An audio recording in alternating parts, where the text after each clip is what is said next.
Josh Green here for Tungsten Tales. Delighted to be joined by Lewy Williams, back at the World Championship once again, just 3 weeks away now. Is it all sinking in that you're back on that Ali Pali stage?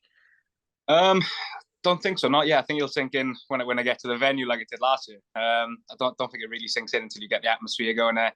But I'm just buzzing to be back there, really. Yeah, I mean, last year getting the win in that first round was a huge achievement for yourself, putting in a really solid performance as well. I mean, what can you take from last year? Just positives from your Ali Pali experience? Yeah, definitely a lot of positives to take. Obviously, getting the win was kind of the main thing I wanted to do. Obviously, I didn't play to the best of my potential in the second round. I think everyone can agree with that one. But maybe let the occasion get the better of me. But I can definitely take a lot of experience from last year into this year. I'm really looking forward to it. I'm fairly confident going into it. Was it a case of you sort of arrived in the tournament in that second round, and you're coming up obviously against a seeded player, and they're big games, and I think one thing people forget is huge money as well, isn't it, when you're playing for that sort of money on the world stage? Yeah, definitely. There's a lot of factors I think got to me. Obviously, you got the money thing as well. But I think just tried too hard in the second game. I felt a lot more pressure, whereas in the first game I didn't feel no pressure. I was going out there and enjoying it. It was my first time, and then obviously I did play quite well. So I was going into my second game thinking, right, got to do the same as I did last round, and then I'll be all right. And then as soon as you start trying too hard, I think that's when it goes downhill a bit. Then, and obviously it's a massive learning curve for myself, and I'll try to put it right this year. Obviously, this year coming through development tour once again. What was that last event like? Obviously, you made the final. Was there a bit of a wait? And obviously, I'm sure you were thinking, there's a lot of stake here going through this tournament. Yeah, no, definitely. It was probably one of the most nervy days of my life, I'm not going to lie. So I kind of knew what I had to do. I can say I didn't look at the rankings, but I did. I knew what kind of had to happen. I knew every single outcome that I had to do, which is I shouldn't have really done that again, putting too much pressure on myself. But yeah, got to the final in the first event. I knew that pushed me up the rankings a bit more, but then I had a bit of a bad game into the last event. So yeah, it was just a waiting game then, and a few results went my way towards the end. But yeah, it was a very long day. I'm just glad I didn't have to get over the line really. Were you sitting on Dart Connect watching the games go through, watching the results? I think I Dart Connect on one phone, live darts rankings on another phone. I couldn't even watch any darts. I was stressing that much, I think.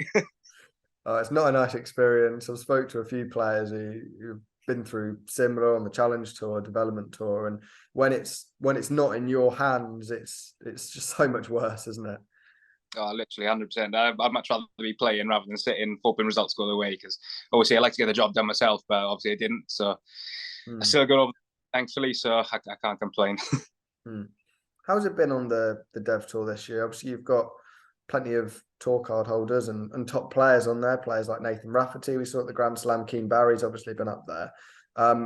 It's hugely competitive still, and I think the challenge on there is a very different one to what you have on the Pro Tour.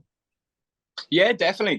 You like to say, you got so many tour card holders on there now anyway. I think the standard on is absolutely unbelievable, and you've got to be at the top of the game. It's just like playing a Pro Tour for me, I think. You've got the same kind of setup, and obviously you're playing against tour card holders as well. And even some of the lads on there who aren't tour card holders, they're no mugs of the game. You've got a lot of really good youngsters coming through, and it's really good to see. Not nice to play against, but it's good to see.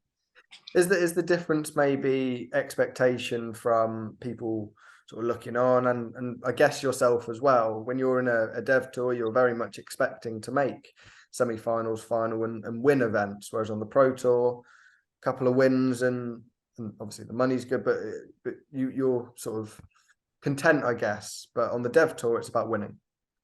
Yeah, pretty much. Yeah. I was fairly happy with how the year went. I think I made a final on every weekend, apart from 3 quarterfinals. But yeah, I suppose that there is an expectation where you feel like you should be winning them if you're playing well. No disrespect to anyone else. But yeah, obviously glad to pick up my first win on there, really. Overcoming a tough field. It does just go to show how tough the field is. Speaking off camera before, you of course had a baby girl 3 weeks ago now. I mean, how has that changed things in terms of darts life? Are you up at all times of the night and not able to practice? What's the practice routine like now? To be fair, that's what I thought it'd be like, but it's not. She's good as gold. It's absolutely amazing. She sleeps through the night. It's brilliant. Every time she sleeps in the day, I'll be out in the bar having a practice, and no, it's great. I've been able to do everything I was doing. I just got to look after now. That's the thing. Yeah, it's perfect though. Does practice for you change going into a big tournament like the World Championship? Do you put extra emphasis on that? Try and do the same. I always just kind of change the format when I'm doing games with a few of the boys. Like, well, I'll go into the Worlds, I'll do a bit of set play. I'll still do the odd few legs, but mostly set play just to get used to the format. You're saying obviously based down on the south coast now near Maidstone. Ross Smith, a player that's had some great success recently in the European Championship, winning his first major. We've seen him post some huge averages of late. What's he been like to practice with, and how much can you gain from that? Oh, it's great. Ross is an absolutely fantastic bloke, and he's a great dart player as well. It's been great practicing with him. We do both push each other, which is nice. We treat it as normal games, really, as if we are playing on the Pro Tour. We both want to beat each other. We're both fairly competitive. It's the same when I practice with Diogo Portela. I've been practicing with them near enough every day as well. But yeah, it's good to have a few of the boys like that down here to be able to practice with. Yeah, certainly. And I think when you're playing players of that standard, you say Diogo and Ross is obviously now a major champion, it can only really push your game. Even if it is in practice, it's always going to be good when you come to the real thing. Yeah, 100%. Yeah, I totally agree with that. Going into the World Championship, I mean, what is your expectation now this year? What are you hoping to do at Ali Pali? Win it, hopefully. But no, I feel like I've got the experience now. I feel like I don't need to put too much pressure on myself. Again, I'm going there just to enjoy it. It's a massive achievement for myself. When I started playing darts when I was younger, all I wanted to do was play in the Alexandra Palace, and it was a dream come true last year. And again, it's a dream come true this year. So I definitely feel privileged of playing it. So I'm just going to go there. No high expectations, but just go there and enjoy it. Hopefully, let my darts do the talking and just see how it goes from there. Perfect. Well, it's been really good chatting, Louis. Really appreciate it. And I'm sure we'll see you down in London in a few weeks' time. Lovely. Thank you very much.